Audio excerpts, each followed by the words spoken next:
In the busy streets of a town, an orphan girl named Wisy is desperately begging for some spare change so she may not starve to death. However, no one even spares her a glance.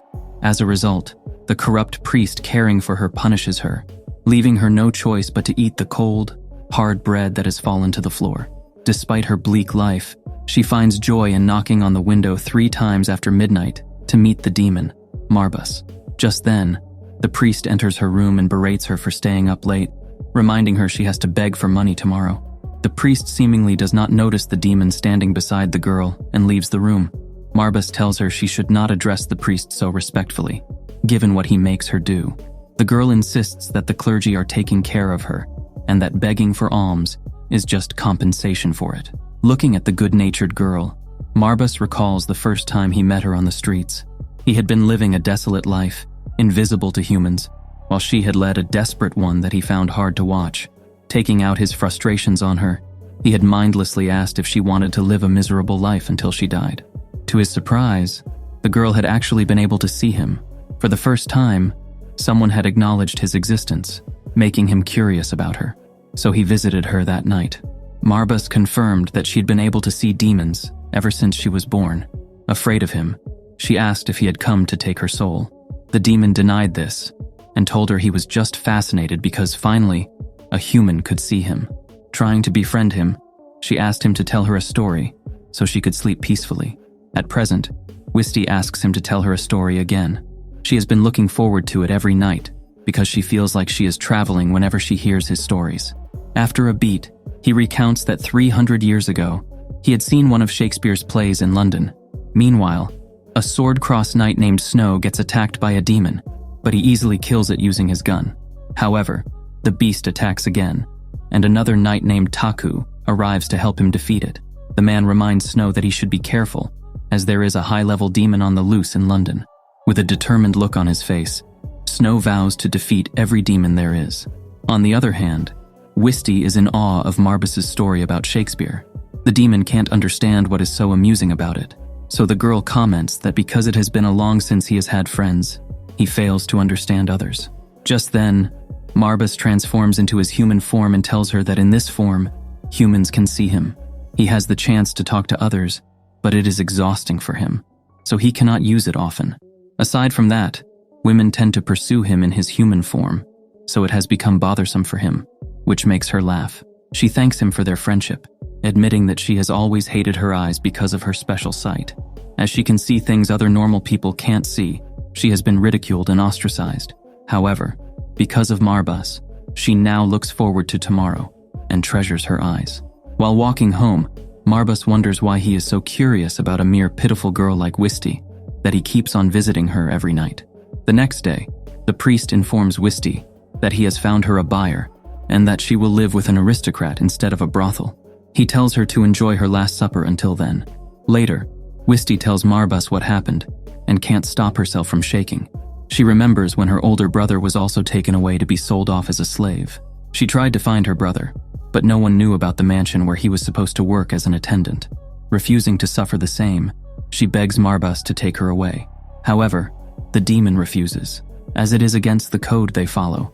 If they save a human without exacting a price, their bodies will start to crumble and disintegrate. Desperate, she offers him her soul, as she has no other reason to live than to be with him. Marbus tells her that he is immortal, and that there is no point in taking more life to expand his. He admits that he is tired and weary, and wishes he could just cease existing. With this, she finally gives up, and surrenders to her fate. The next morning, Marbus quietly sees her off as she boards the carriage for her new master. As the demon is contemplating things, he sees Snow kicking the door of the church frantically. The priest opens the door, wondering why the knights are looking for him. Meanwhile, Wisy meets the aristocrat who bought him. He assures her that she will have a decent life as his child. He then shows her around and leads her to her bedroom, but to her surprise, it is full of torture devices. Back in the church, Snow assaults the priest after they discover the strong demonic presence there, threatening to shut it down if he won't talk. The priest insists that he doesn't know any demons, but tells him that a silver-haired girl once lived there who talks to herself every night. Snow asks for the girl, but discovers that she was already sold off to a rich lord who likes to torture girls. Disgusted, he hits the priest. Meanwhile, Marbas takes off in anger and heads to where Wisy is. Back in the mansion, Wisy is running away from the man, but eventually he catches her. Just then, Marbas barges in his human form and offers to buy the girl off the man. However, his body suddenly weakens because of his transformation, and Wisy rushes to his side. The man tries to attack the girl, but the demon uses his power to shove him away. He admits that she makes life bearable for him. He thought he had given up on life, but now he wants a future together with her. Just then, a demon who made a pact with the Aristocrat appears and starts attacking. The demon mocks Marbas for breaking the rules and failing to make a pact with the human girl. Seeing him crumbling, Wisy offers Marbas her gift of sight and makes a pact with him. With this, Marbas finally regains his strength and transforms back into his demon form.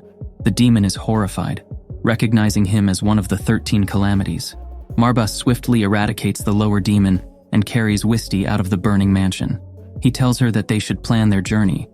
As he is excited too, Snow is torturing a demon for finding a red-haired demon. After not getting enough intel, he mercilessly kills the beast. Now blind, Marbas gives Wisy a cane and shares that he got the house from the human who formed a pact with him before. As she can't do anything yet, Marbas cleans the house alone, much to his disbelief. He also has to get food for her and shop for clothes. While shopping for some clothes, Wisy stumbles upon a girl named Diana, who comes from the noble family of Blackbell. Wisy apologizes upon hearing she comes from an aristocratic family. Concerned, Diana asks if she has a companion, but Wisy claims her situation is a bit complicated. Excited to shop with a girl her age, Diana offers to pick clothes with her, and the two immediately bond over it. She then dismisses her companion, who leaves the shop.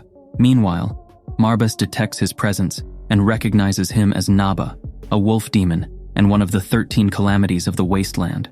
Just then, the two girls were finally done with their shopping, and Diana saw Marbas as Wisy's companion. She states that they can shop together, and Wisy can always visit her on their estate. Later, Wisy and Marbas dine together, and the demon helps her eat, much to her embarrassment. She invites the demon to eat as well, but he replies that his kind doesn't require food to survive. She feels nostalgic as she used to share food with her brother, and they enjoy what they have together. Because of this, she thinks that a meal is great when shared with someone. Wanting to make her happy, he eats the food as well, and is surprised that they were able to finish it all. Overwhelmed with joy, she tearfully expresses her gratitude to him for taking her in and making her experience life again. He assures her that, in exchange for curing his boredom, they will stay together, and he won't abandon her. Setting out to get supplies, Marbas contemplates what Naba told him. One of the 13 calamities, Astaroth, has been killed. He wonders who could have slain the demon, and is soon noticed by Snow, who has followed him into a cafe. Discreetly pointing a gun at Marbas, Snow demands he surrender his sister Wisy, explaining that he has been searching for her for many years. Since they are in a public place, Marbas suggests they resolve their matter in the forest on the eastern outskirts of town. Later, Marbas heads home, unable to name the emotion brimming inside him as he thinks of Wisy reuniting with her brother and leaving him behind. He informs his companion that they are leaving, much to her surprise. Just then, Snow appears, shocked to see his sister now blind. However, he is disappointed to find her with Marbas, whom she even protects.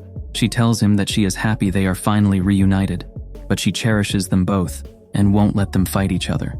Snow disregards this and insists she go with him. However, Marbas reveals that she has already made a pact with him, offering her vision in exchange for his companionship forever. Snow is horrified, knowing the Order has no mercy for those who deal with demons, and will be out for Wisty's head if they find out. To save his sister, he resolves to end Marbas's life to break their pact. The two clash, but Snow is clearly overwhelmed. He then reaches for his holy pistol, the Heart Knocker, which can kill any demon. He aims at Marbas, but Wisy tries to save her demon companion. As the bullet is about to hit her, Marbas shields her, causing the girl to panic. Snow is shocked by the connection between the two, especially when his sister begs him to let her and Marbas be together. Knowing his sister has already made up her mind, he reluctantly leaves Wisy in Marbas's care, threatening to kill him if anything happens to her. He then sets out to return to the Order, promising to see Wisy again. The demon and his companion then embark on their journey. A woman frantically runs through the forest when a water demon from the river catches up to her. Meanwhile, Wisty and Marbas arrive in Warrington, but are followed by a lesser demon and his contractor. Marbas swiftly deals with the lesser demon called Mori, who had aimed to pickpocket them. Realizing he is a great demon, the lesser demon apologizes and begs for mercy.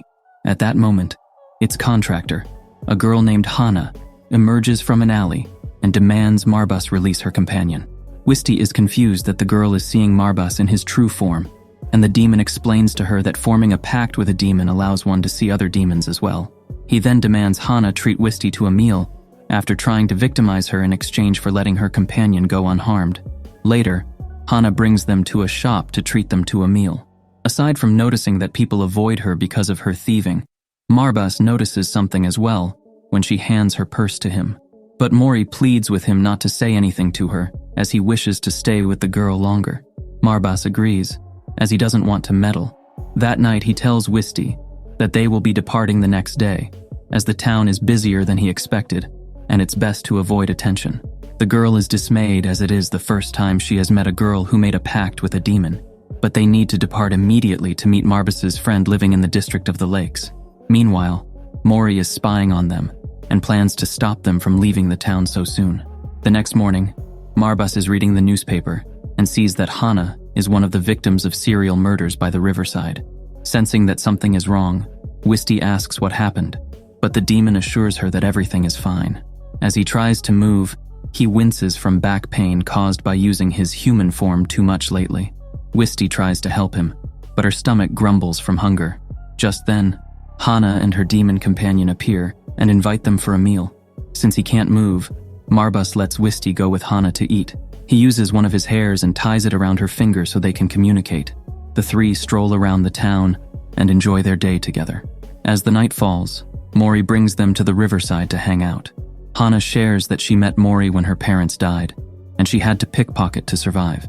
In her hopelessness, she offers to trade her soul when she dies in exchange for help with stealing. Since everyone in the town treats her like an outcast, Mori has become her only friend. Wisty emphasizes this with her, as she has gone through the same experience with Marbas. As it is getting late, Hana tells Mori that they should head back to avoid Marbas getting angry. However, he tells her that they should leave Wisty behind so Hana can survive. The girl expresses confusion when suddenly the water demon emerges from the river to claim Hana. With the water demon's presence, Wisty's ring glows, alerting Marbas that she is in danger. As the water demon is about to attack, the sword-crossed knights appear and protect the two from the beast. Taku swiftly defeats the demon and goes to investigate Wisty, as he senses strong demonic energy around her. As he is about to unsheath his sword, Marbas appears and shields Wisty from him. Kate, Taku's colleague, warns him that the red-haired demon is a high-ranking demon. To stop them from charging, Marbas uses his power and splits the ground to get rid of Kate. Refusing to back down, Taku uses his sword to cut his hair. To Marbas's surprise, the sword affected him, even though it was not made from silver or blessed with holy magic. Taku attacks again, but the great demon overpowers him this time, breaking his sword in half. Kate emerges and fires her gun, injuring Mori in the process, and escapes with Taku. In anger for exposing Wisty to danger, Marbas threatens to end Mori, but Wisty prevents him from doing so. The demon then demands an explanation, revealing that Hana died long ago. Mori recalls that it all started when a woman drowned herself in the river and wished that everyone else would die.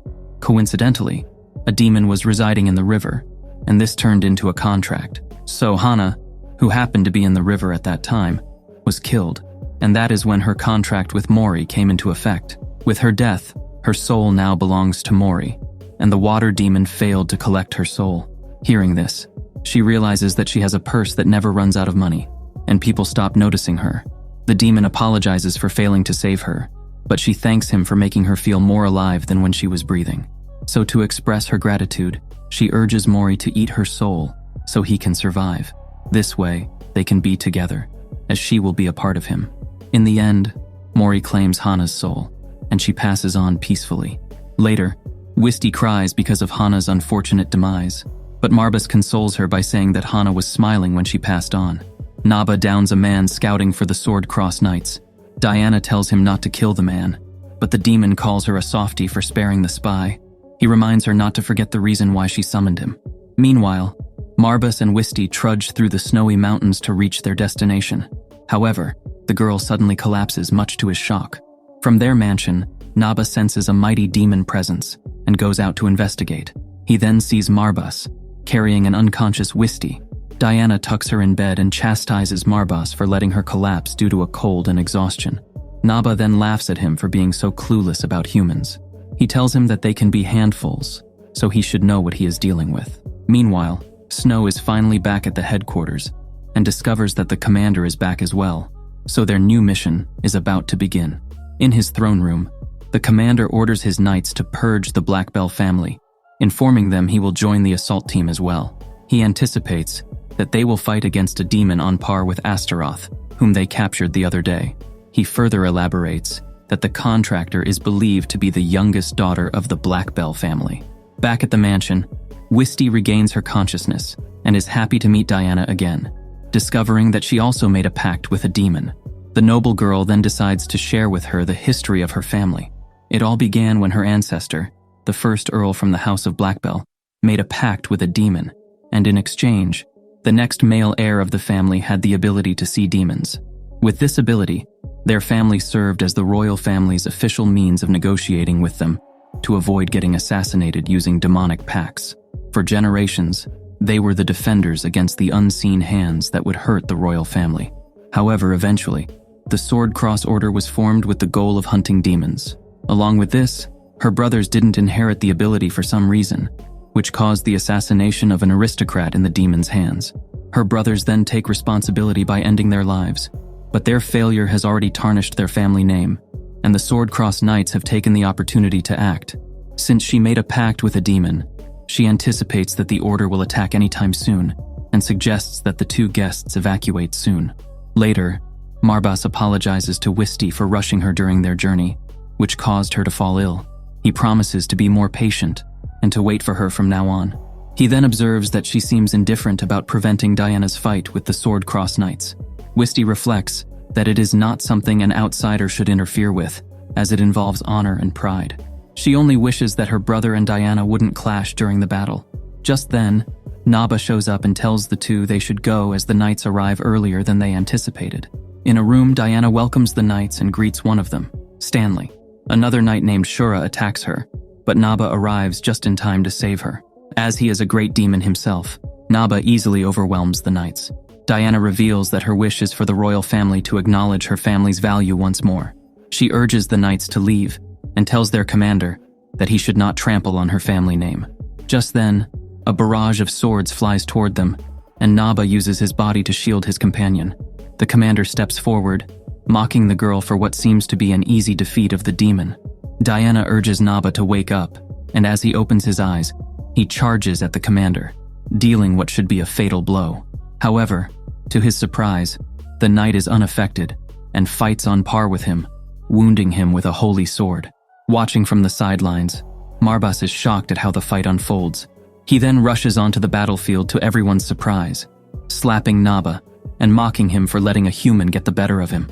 The two demons banter and fight, and the commander realizes that Marbas is the demon mentioned in Taku's report.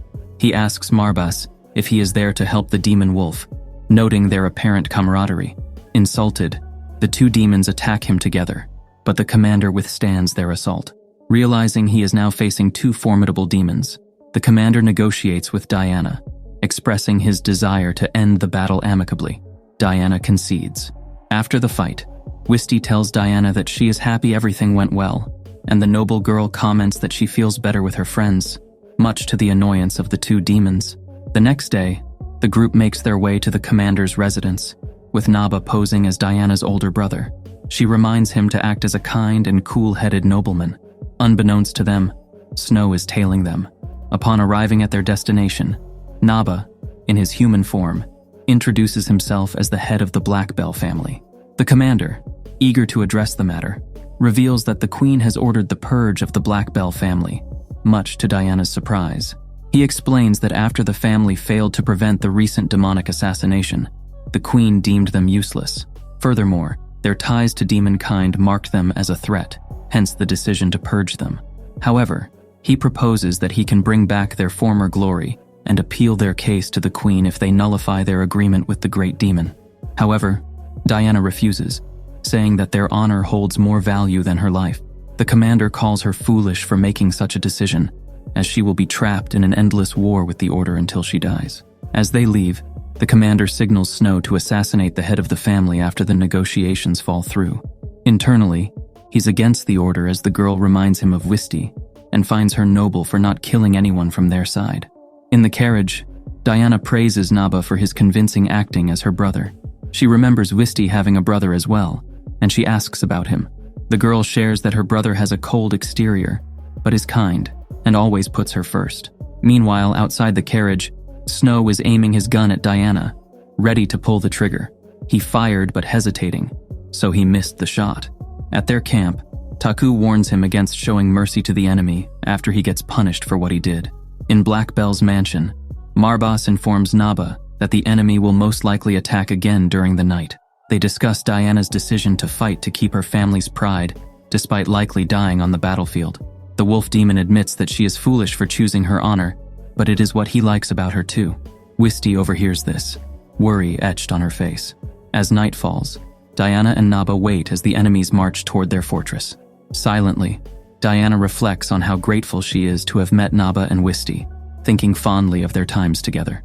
Suddenly, they hear Wisy frantically calling Diana's name. Concerned, Diana scolds her for putting her life in danger by not evacuating. Wisy admits that she initially planned to honor Diana's wishes, but can no longer stand idly by while her friend faces danger. Marbas appears as well, telling Naba that he is ready to help, since Wisy insists on staying. He clarifies that he is not aligning himself with the wolf demon, but is eager to fight the commander because he irritates him. The commander arrives in his new armor, and wastes no time in attacking both demons. Surprisingly, he overpowers the two and slashes them with his sword, saying that he is no fool to tackle both of them with no assurance that he can win. He then signals his knights to let Astaroth out of her cage. The demon, indifferent to the other calamities, starts to attack with the commander. Naba chastises her for working with the commander, but she mocks them for playing house with humans. She then attacks Diana, but she easily shields herself from it with help from another demon, revealing that she has contracts with other demons as well. However, silently, she contemplates that it is just a bluff, as she can't use the same trick again. To trigger her, the commander orders the burning of her family's mansion, which puts her on edge, making her remember all her precious memories with her family. Wisy tries to bring her back to reality, saying that her friends are all behind her, and that as long as she is alive, the Black Bell legacy will continue. With this, Diana remains standing. The commander is impressed, but as she made a pact with a demon, she needs to be eradicated. He then orders her death, and a bullet hits the noblewoman. As she falls to the ground, she remembers how her brother protects her and spares her from the failure of their family. As she breathes her last, she thanks Naba for staying with her until the very end and pleads with him not to forget about her. In anger, he breaks his chain and unleashes his true form as one of the 13 calamities. Marbas watches as Naba devours the commander, a demon with nothing but an impulse to destroy and kill. Just then, Wisy states that she can still hear Diana's faint heartbeat, which means she still might survive if given immediate treatment. To their surprise, the commanders appear while his body is regenerating. He tells them to take the girl to his people to receive treatment, if that is what it takes to stop Naba, as her contract with him is still intact. As Diana is taken to the medical tent, Wisy and Marbas discuss how to stop Naba from wreaking havoc. Marbas tells her that to stop the wolf demon, he needs to transform into his true form, to land a powerful attack and snap Naba out of his frenzy, allowing his contractor to restrain him. He plans to release some of his power, but needs Wisy to help restrain him. The girl agrees and releases the calamity from his restraints, then successfully finds the key to limit the release of his power. Using some of his power, Marbas goes to fight Naba, but the demon attacks Wisy. Just in time, Snow arrives and saves his sister, berating Marbas for putting her in danger. Wisy calms her brother and asks for his help in stabilizing Marbas's power. She then searches through the darkness and transforms the demon's chain into a staff, giving Marbas more power. Using this newfound strength, he creates a hell lance and unleashes it towards Naba, but to no avail. Noticing that Naba hasn't moved, Wisy points out that he must still feel his connection to Diana, which is why he hasn't started rampaging through the city. Marbas tells her he needs more power to defeat Naba. As she tries to control his fire, she starts to feel the strain on her body. Concerned, Marbas rushes to her, but she stops him, saying they're in a battle and must win. She has been protected by him, and now she wants to return the favor. Fueled by her determination, Marbas tries to unleash his power, but it causes both him and Wisty to weaken. Just then, Diana appears, apologizing for the trouble her demon has caused. She instructs Naba to return to her, and Marbas tells her to restrain the flow of the wolf demon's power. Wisty then hands Diana the staff, guiding her to find Naba and bring him back. As Diana closes her eyes, she is transported to a barren land where she meets her older brother Noah and the rest of her family.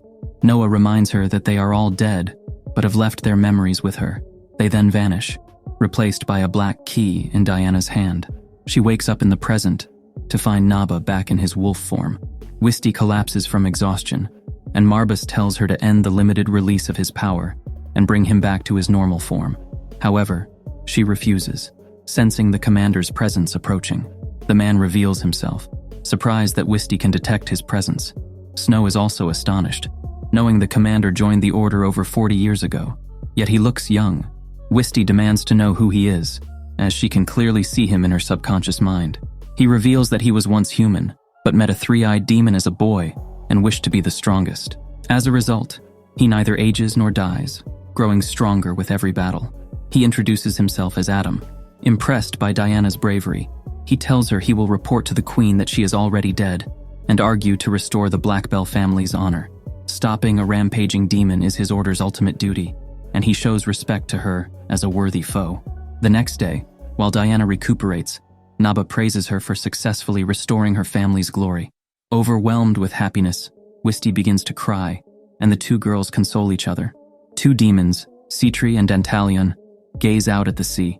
The bull demon tells Citri that he recently found a contractor, and they plan on starting a war for fun. He then asks what Citri plans to do. Meanwhile, Snow finally returns to London after his suspension. He meets his old friends, Doc Watson and Luther, a war veteran from Afghanistan. They check on a man who has lost his memory after sustaining injuries from the war. The man claims he hasn't regained his memories and doesn't know anything about his family.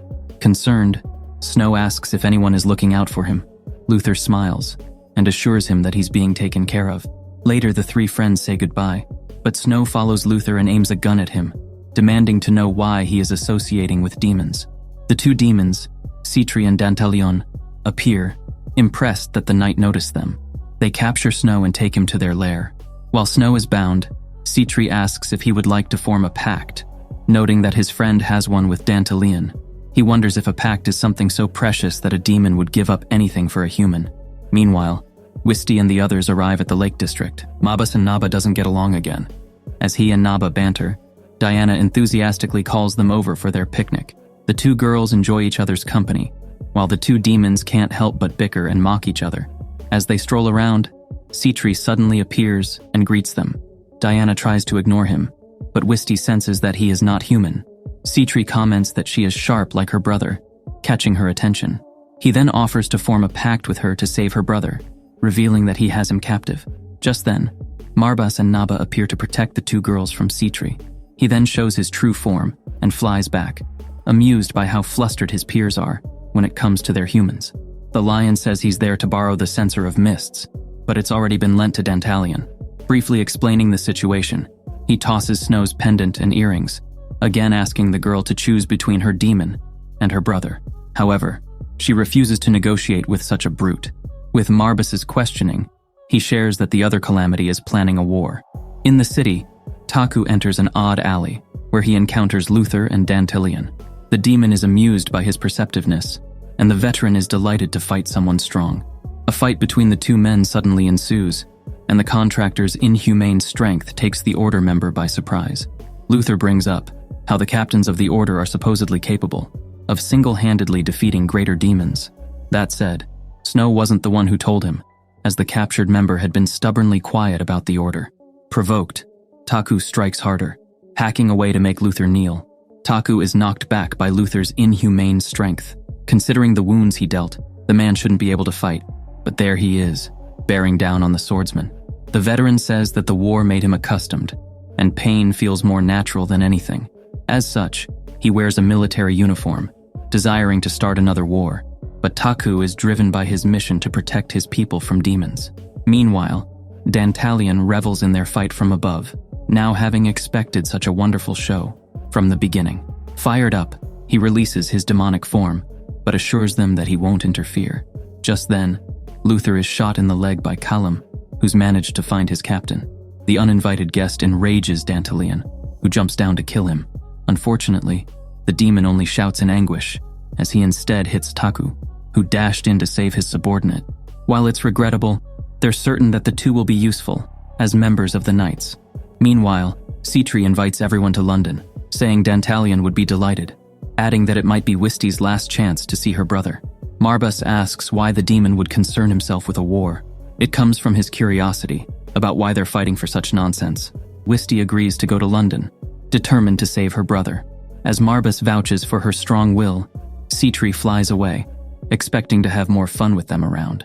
The four arrive in London, with Diana and her companion heading off to find Dantalion. On the other hand, Wisty wants to look for a private investigator, whom her brother mentioned before. Suddenly, Marbus says he's not there to help her, and will take the chance to see what she's capable of doing alone. Years ago, Luther first encountered Snow, when one of his comrades was possessed by a demon. Making quick work of the victim, the knight has a drink after the job. He spends some time with the soldier, who's glad to have someone to rely on if he ever encounters any demons. The flattery's reason becomes clear as he asks to share the liquor. Brought by the noise, they get caught by Watson, but get away by inviting him to break the rules with them. Now, Snow wonders why his friend contracted a demon and blames himself for not protecting his smile. Luther heads down to check on his old friend, although surprised that he isn't angrier. Saying he's just too tired, he asks what happened to him and is told that he simply wants to return to the days of endless killing. Just then, their plan takes flight as demons begin taking over London. As chaos ensues, Wisty wanders, looking for someone named Holmes. Watching her, Marbus is stunned by how much she's grown and wonders what fosters her determination. Her drenched search is cut short as Watson runs up to her, informed that a girl is looking for their place. He isn't who she's looking for, but he shares a flat with the investigator. Taking refuge in a restaurant, he retells how he met Snow during the war. Following secretly, Marbus questions why the doctor is acting so friendly, but is suddenly forced to order some drinks. Wisty asks if Watson knows what happened to her brother, adding that he was kidnapped. Hearing this, he remembers how Taku paid him a visit. Knowing how dangerous the town is, he implores the child to leave the search to them. Meanwhile, while talking about finding Citri a contractor, he sees Wisty on the street. Recalling how his companion owes him for the mist sensor, he tells him to pay his dues by keeping still no matter what he does. With this, he takes on his demonic form. Marbus lost sight of his contractor and was forced into a drunken state by the pub's owner. Unaware that her companion is far away, the girl is shocked as Citri quickly grabs her face, smearing it a scent that low-grade demons enjoy. As the demons close in, Watson carries her away. When she agreed to handle things alone, she remembered how Marbus nearly died, breaking the rules to save a human. Knowing she can't win without him, she calls out to the Calamity, saying she'll pay an additional price to have him save her brother. Now sober, the demon appears to strike the weaklings down and tells the doctor to attend to the wounded. He later apologizes for leaving her alone, saying he wanted her to realize the situation's danger. Furious, Citri attacks, but is easily knocked away. In reality, he feels left behind, alone while all his peers have found someone worth contracting with. Eager to fight, but knowing that it'll end in a stalemate, he summons Taku, who's been experimented on by Dantalion. They might be the strongest demons, but most of their power is often sealed away. On the other hand, his enemy has several higher demons crammed into his body. The madmen are delighted, as the captain slowly overpowers him. Sensing danger, Wisty calls for the key. With this, Marbus's power blazes out, and the other calamities are surprised to see her handle a limited release. Knowing the girl's limits, he decides to end things fast and engulfs the samurai in flames. Furious that she knows a technique that only their master is supposed to, Citri dives in to kill her, but is taken out by his fellow calamity. Marbus assures him that he isn't siding with humans, but with Wisty alone. However, she reaches her limit, and Taku acts quickly to take the demon's head. His blade stops when he misidentifies Snow in his sister's face.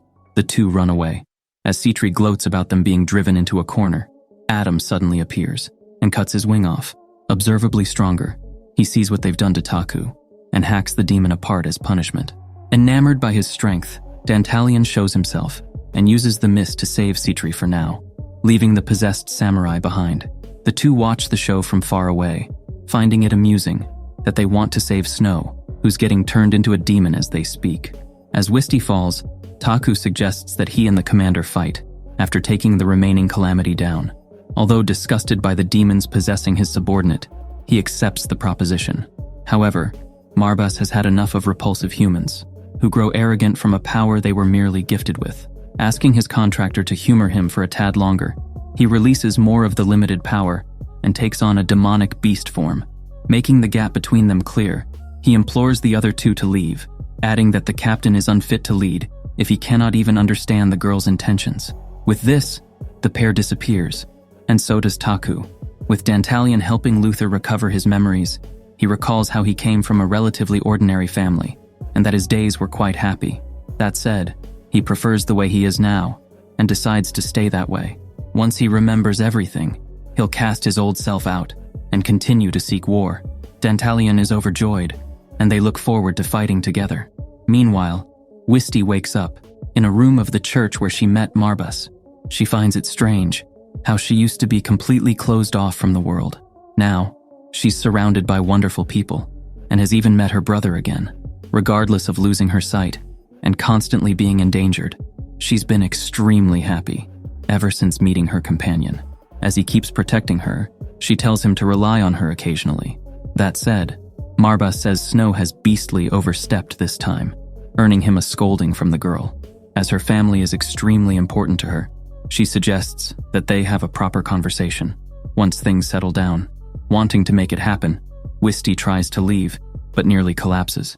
Holmes and Watson come up to greet her, but the investigator's intense eyes freak her out. Although unable to see Marbas in his demonic form, he gazes into the space, as if meeting with his eyes exactly, and asks if he's willing to handle London's demon outbreak in exchange for their enemy's location. Surprisingly, the man of science deduces the demon ability to mask areas from human perception. He shares that he told Snow about it when he hired him to look for his sister. He's moved by their sincerity toward each other and has decided to provide assistance. Marbas accepts the deal, telling Wisy to stay put, as his feelings for her are the same as her feelings for her brother. He has no concept of family, but he might understand once Snow is back. As directed, he finds Luther and Dantalion, who say they're about to fight the knights. While Marbas isn't against their desires, he cannot just allow it to happen, as Wisy is adamant that her brother be brought back safely. The demon says it won't be a problem, but the contractor says it won't be possible, because he already turned him into a demon. Although confused with why he's involving himself, Marbas can't help but brim with anger, thinking about telling Wisy what happened. With their peaceful path together obstructed, the lion attacks first. Dantalion is delighted to oblige, so the two calamities start their battle, trading blows, dodging, and blocking each other's attacks. Meanwhile, Luther is mesmerized to witness two supreme beings fight, noting that his master looks like he's having the time of his life. After the war, his family's eyes obviously saw someone else and were determined to get the old him back. On the other hand, Dantalion saw his current state and genuinely praised him for who he was. They were both oddballs, making them the perfect pair. The lion's hair is parried, and one lock rushes to Luther's way. The bull worries, but is told that there's no need, as the contractor he picked is capable of protecting himself. With this, he encourages him to fight as he pleases. With this, Dantalion charges in again, and Marbas is stunned, realizing that they're the same as Wisy and himself. Spacing out, the lion is caught and gets his horn torn off. He refuses to fall, but their horns are akin to their power's circulatory system. In his state, just staying in human form is easier, and the snow will forever be gone. He lashes out in anger, saying it's going to be awkward, as Wisy will always remember her brother, no matter where they go. When someone you cherish cares about something, it becomes irreplaceable to you as well. If he understood how she felt a bit earlier, things might be different. Furious and blaming himself, he vows to at least take revenge, knowing he can't move on otherwise. Unfortunately, his current state won't allow him. Just then, Naba arrives to save him, called on by the destruction they were causing. Marbas insists on fighting his battle, but Dantalion has lost interest, disappointed that Adam didn't show up. With their preparations complete, he says they're going to destroy the Knight's headquarters and invites them to watch. As they disappear, Marbas is filled with rage and regret, thinking about Wisy. Naba picks him up, finding it strange that they both suddenly care so much, despite living for so long. Wisy recalls a memory of her and Snow, and how her elder brother had prayed for a sibling. Just then, he turns into a demon, and she wakes up in a cold sweat. At the plaza, Marbas wonders how he's going to tell the girl about her brother. Diana says she was able to get through the loss of her family because Naba was with her, so he vows to stay by her side until she gets better. Meanwhile, Holmes spends time with Wisy, testing her sense of hearing, which has greatly improved, proving the power of honed perception. He guesses what Watson did that morning and says she might be capable of doing it too. Getting convinced, she remembers her realistic dream and worries about Snow. Just then, Marbas barges in and drags her out, thanking the two for their help. Saying too many incidents have happened, the pair head out to tour, and the demon describes each tourist spot one at a time, but too quickly to digest. Stimulating something other than her absent sense of sight, he feeds her ice cream and takes a bite when she offers him a spoon. Suddenly, she thanks him for cheering her up, but says she can tell that her brother has been turned into a demon. Unfortunately, he hasn't heard of anyone turning back into a human after being possessed by a higher demon. She insists on seeing him regardless of the tragic fate, saying she must try despite it all. He commends how strong she's become, but Wisy says she can march forward because he's by her side. The touching moment is interrupted as one of Dantalion's demons attacks them. As expected, the reliable Calamity protects her. On the other hand, Luther remembers more of his memories, including his life in the military and how he lost all his comrades. He tells his master that he doesn't need to be rewarded with his memories anymore. Dantalion worries that he wants to end their contract, but Luther says he simply enjoys wreaking havoc with him, regardless of the rewards. Just then, the Knights bombard their building with cannons, aiming to kill the human contractor. Seeing him survive, Adam says he'll engage and tells the non-combatants to aim at him and continue the barrage. Delighted that the commander has finally shown up, Dantalion, who's lost an arm, takes his stand, getting rid of the pesky soldiers along the way. Meanwhile, Luther runs from a rain of bullets, filled with a nostalgic feeling of war. While reveling in the familiar environment, he's surprised to see his master running alongside him, saying the commander was stronger than he expected. Regardless, they're both having a great time, but the contractor suddenly says it's the end of the line for him and shows a lethal wound on his side. Adam appears to end him, but he's suddenly enveloped in darkness and finds himself on a battlefield. Dantalion raises his sword, inviting him to fight together. Taking the battle-hungry demon's blade, they enter the War Calamity's limited release. As he's the only one who can match him, the commander orders his soldiers to retreat and see to the civilians' safety. He charges at Luther, but he's gotten much stronger than before.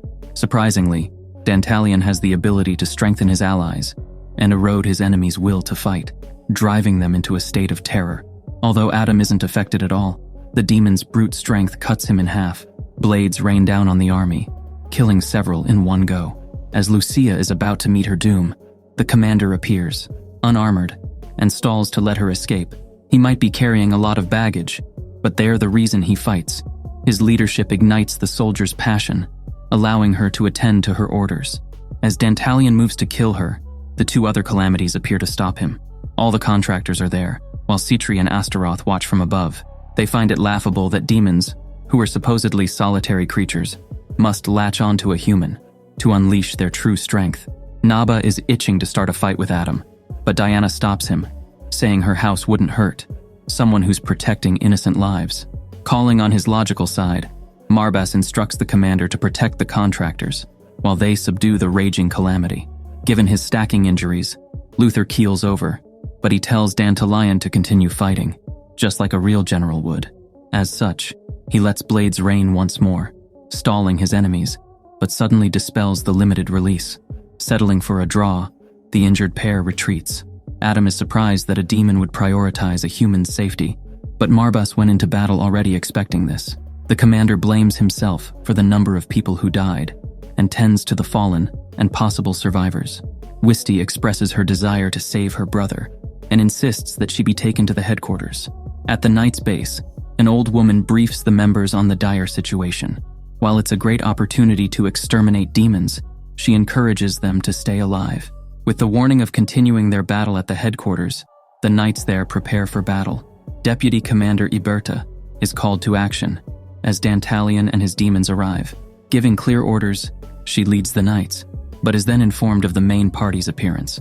Informed that Taku is with them, she instructs them to blow the roof. The humans survive the blast with the calamities' help. Meanwhile, Adam and the others are headed to the headquarters, but he's certain that the person leading them is fully capable. For some reason, Wisy sees an image of the deputy, but much younger. The headquarters has been abandoned and cleared of non-combatants. That is, except for Iberta. Dantalion recognizes that she's a cut above the rest, but questions what she can do alone. Astaroth descends, complaining about the Knights working her to the bone and saying she'll need a stronger payment for the pact. He mocks them for working together, but the bird argues that it's not different from what he's doing. Wanting to get it over with, she takes flight and attacks from far away, but is unable to maximize her mobility inside the enclosed area. Surprisingly, Taku jumps up to attack her with deadly force, as if channeling most of his power into his sword. However, Iberta found his graceful sword fighting more intimidating back when he was a human. She drives her lance into his body, giving Astaroth an opening to tear his arm and horns off. Earning acknowledgement as the greatest demon hunter of her time, the deputy calls for the next challenger. Luther comes forward, but a mere block makes his wounds reopen, leaving his back open to an attack. As Dantalion steps in to save him, Iberta can't help but think of Adam. When she was still young, an armored boy appeared before them, saying he wanted to join the Knights. Appealing his usefulness, he tossed a few high-ranking demon rings. However, they didn't hesitate to attack upon getting a demonic reading from him. However, he regenerated immediately and kept doing so until the Knights fell from exhaustion. He insists on joining, saying he must slay a demon that could threaten the world and that it'd take too long to do alone.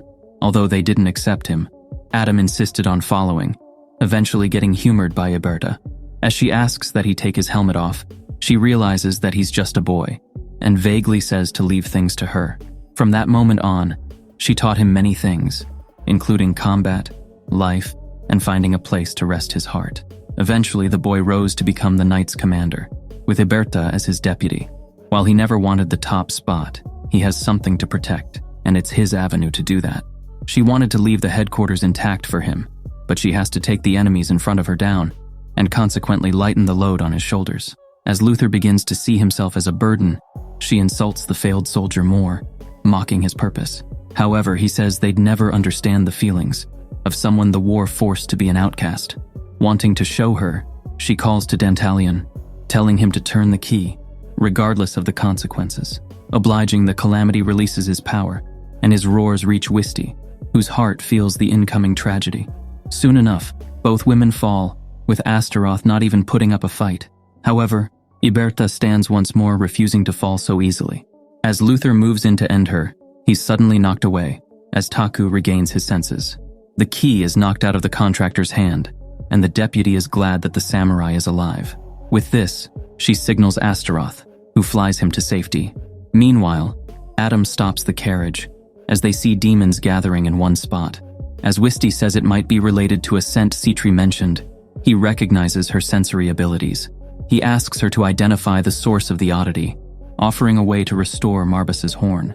As the demon refuses the demanding deal, the commander remembers his conversation with Iberta, who often scolded him for acting like he knew the answer to everything.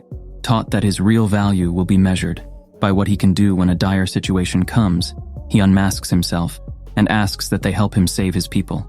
Convinced, Marbas agrees to the deal. Meanwhile, Iberta has led the intruders into a room and revealed boxes of explosives and her plan to die with them. While running to save his comrade, Adam encounters Astaroth, who tosses Taku over and relays the deputy's last words. She says she ended up cleaning after him until the end, adding that he must grow up soon. He runs to save the only person who ever treated him like a human. However, he's too late, as the base is engulfed in a huge explosion. Meanwhile, Wisy leads their group to the familiar scent, and they eventually encounter Citri and his contractor, the demonized Snow. Having brainwashed Snow enough, Citri was able to form a contract and control him enough to summon the demon key. Proving their special bond superficial, they perform a limited release. Suddenly, Wisty finds herself in the middle of London. In the forest, she's fallen unconscious, and Citri has disappeared. Meanwhile, Snow bears down on them, as the demons possessing him take the release's strain. In her mind, the Calamity shows himself, having recreated London from her perceived memories. With one small exception, he pushes her into an incoming cart and causes her first death. She's in a world where endless pain exists, and the only way to leave is to choose who'll die between Marbas and Snow. He's doing all this to question the bonds they cherish so much, insisting that everyone has a hierarchy that changes as time goes on. With this, he leaves her to wander the world he created. After a long time, she's able to see her reflection again and recalls how much her brother fawned over her. Suddenly, the little girl begins to notice holes in Citri's description and wonders if the world was created from Snow's memories, not hers. Confirming it, she tries to look for him, but dies multiple times in the process. Meanwhile, those in the real world are being toyed with, and the Calamity revels in their pointless struggle. Going back to check on Wisty, he's shocked to find that she's nowhere near despair and has grown so much. She's been there for years, and has experienced countless deaths. During her struggle to survive, she devised a way to beat him. That said, he says she just ran from making a choice, while those outside are about to die. Marbas confirms that the girl is still unhurt and ascertains his guess that Citri is unable to hurt her directly, which is likely an arrangement with his contractor. While it might be a reach, he's certain that Snow would never agree to hurting his sister. In her mind, Wisty reaches their childhood home and finds the doll her brother made. Suddenly, Snow's voice echoes from a demon's body. Hidden in the deepest part of his mind and soul, he waited for her, as an entity that's both a demon and her brother. Saying he knows the boy well, she's told that he was merely convincing himself that he loved her, when she actually made his life miserable. To feed their family, he lived like a slave for so long, and one day encountered the demon. There, he offered anything to allow him to go home. The demon burned his master's manor, but was exorcised by Taku while the boy was enjoying the flames. Snow was recruited and offered a chance to visit his home, but was shocked to find it completely empty. He went through so much for her, but she suddenly insisted on living with Marbas. She runs away, certain that the cold demon is nowhere near her warm and tender brother. As it's about to kill her, the demon stops, and she raises the doll her brother made. Outside, Snow staggers in confusion, and Citri wonders if the girl has figured something out. Barely regaining his consciousness, Snow tells Marbas that he's the last clue. Clinging on, the demon tells Wisty to call out to him.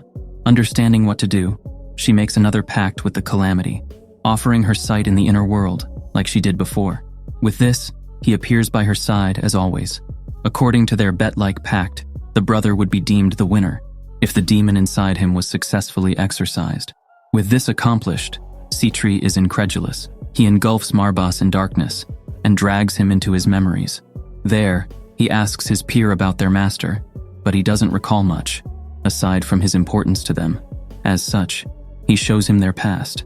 Back then, he was as strong as they are now, and took them in after seeing their potential. However, great power breeds fear and hatred, so their peace didn't last long. The children were all killed, and their master, filled with anger, remade their souls into demons. In the process, he became the three-eyed demon, and the one who gave Adam his powers. He's brought him there to make him regret his insipid belief of being together forever. The man, who was like their father, is now lost in their memories. He's already lost someone irreplaceable to him, but there he is, forming the same bonds and believing in the same things again. He tries to hurt Wisty, but Marbas frees himself and knocks him down.